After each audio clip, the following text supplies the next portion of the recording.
che gli permettono di scegliere fra due alimenti quello che è un buon alimento da uno che lo è meno, o che comunque è stato manipolato a livello del laboratorio al punto che da farlo sembrare un buon alimento. L'uomo è quello che mangia, cioè attraverso il cibo ha espresso e esprime la propria cultura. E come ci diceva Roland Barthes e Montanari stesso, il nostro storico dell'alimentazione, attraverso l'alimentazione è un linguaggio attraverso il quale un popolo parla di se stesso. Είδαμε μέχρι τώρα τι κάνει κακό στη σωματική αλλά και την ψυχική μας υγεία. Ότι είμαστε αυτό που τρώμε. Αν τρώμε βιαστικά και αδιάφορα, ίσως γίνουμε αγχωμένοι και αδιάφοροι άνθρωποι. Μήπως πρέπει να βρούμε τι πρέπει να τρώμε και πώς? Η απάντηση μετά από ένα μικρό διάλειμμα.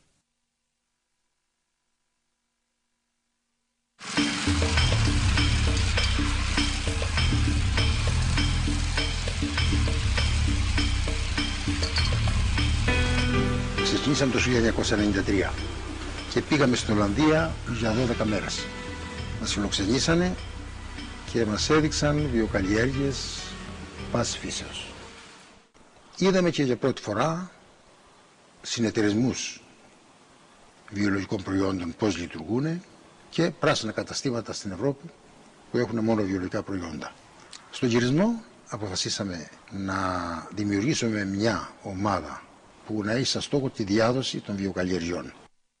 Στη βιολογική γεωργία, αντί να χρησιμοποιούμε εντομοκτώνα που μπορεί να επιβαρύνουν την ποιότητα του προϊόντος, χρησιμοποιούμε φυσικές μεθόδους ή βιοτεχνολογικές μεθόδους, όπως είναι η χρήση μπαγίδων, η χρήση φυτικών εκχυλισμάτων, φυσικών ουσιών που βρίσκονται στη φύση ή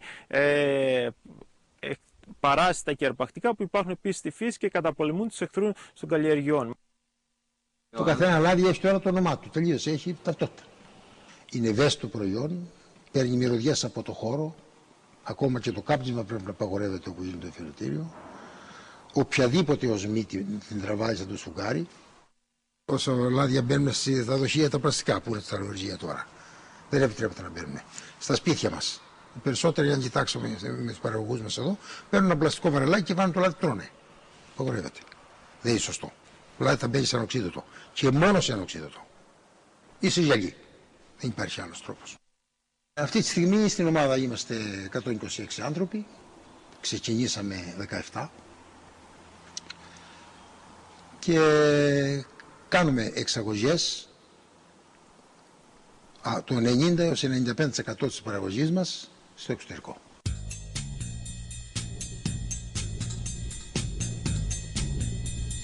Λόγω των κρίσεων, οι οργανικές τροφές κερδίζουν έδαφος σε όλο τον κόσμο.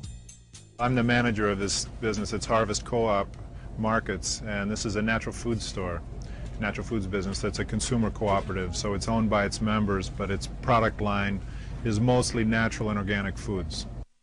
There are three kind of clearly identifiable segments on the continuum, and the first would be conventional products, the most ordinary, supermarket brands. This is an instant coffee, and it's just a conventional instant coffee.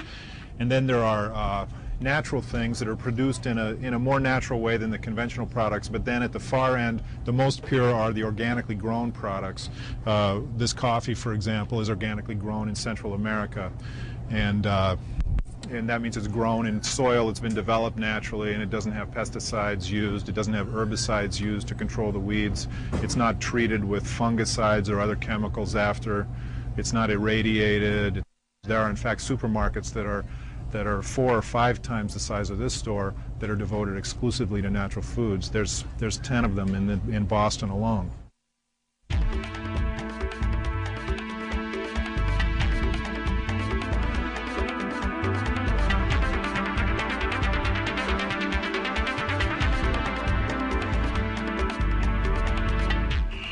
St. Louis, Missouri. These greenhouses at Monsanto's Life Sciences Center shelter the seeds of the future. Η Monsanto είναι η μεγαλύτερη εταιρεία μεταλλαγμένων. Ο Vivian Moses είναι εκπρόσωπός της. Υποστηρίζει ότι οι οργανικές τροφές είναι απλώς μόδα που κοστίζει ακριβά. In Greece, but also in Europe and the United States as well, there is a trend towards organic food. Yes. More than yes. GMO food. Yes. What would you like me to say about that? Is this a fashion, temporary fashion? Well, many people think it's a fashion, yes. It's just more expensive. It's not healthier? No. In some ways, it's more dangerous than ordinary food, and I think one needs to remember that as well. Why more dangerous? Well, it's more dangerous because it's more likely to be infected by insects, because it's more difficult to control insects.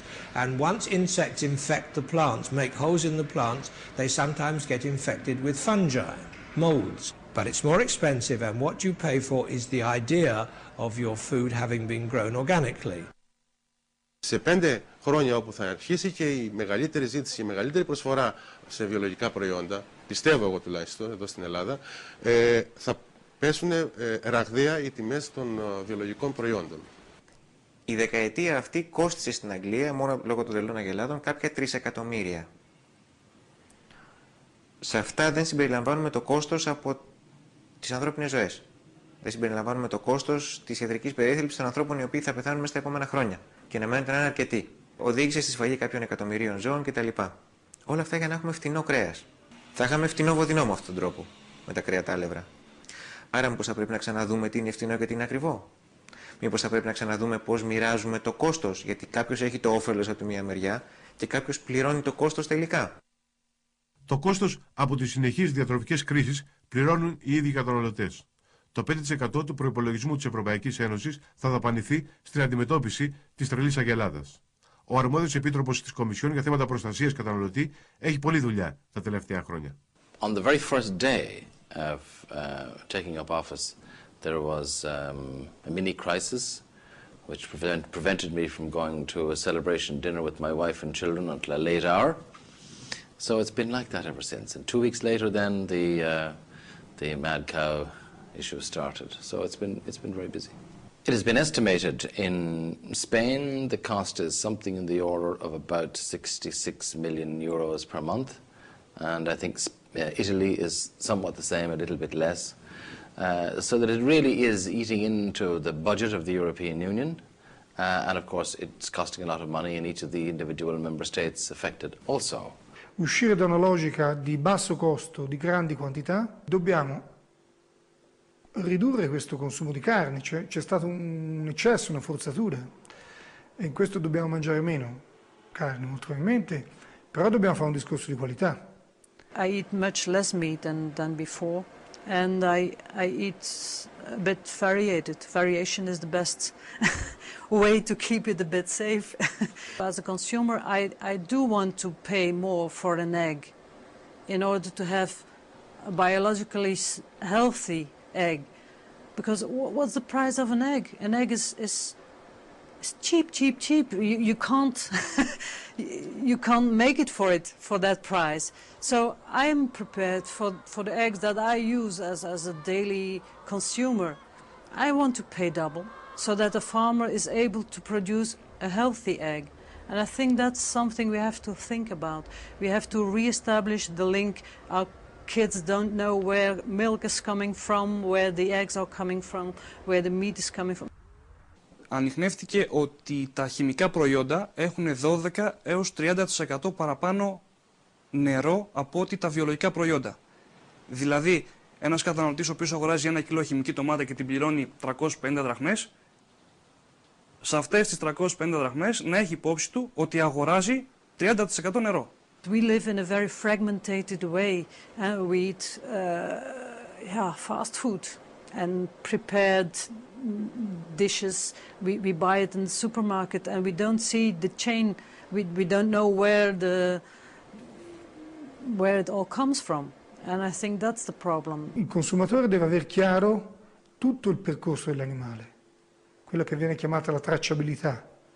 Per cui noi dobbiamo sapere questo animale quando è nato, come si è alimentato, come è stato quindi allevato, come è stato macellato e come sono stati poi confezionati i prodotti per il cliente. Questo vale anche per il biologico. Υπάρχει φοβερή ανησυχία και θα πρέπει οι καταναλωτές να προσέχουν πολύ από ποιον αγοράζουν. Θα πρέπει οι καταναλωτές να ευαισθητοποιηθούν. Είναι αυτοί οι οποίοι θα βάλουν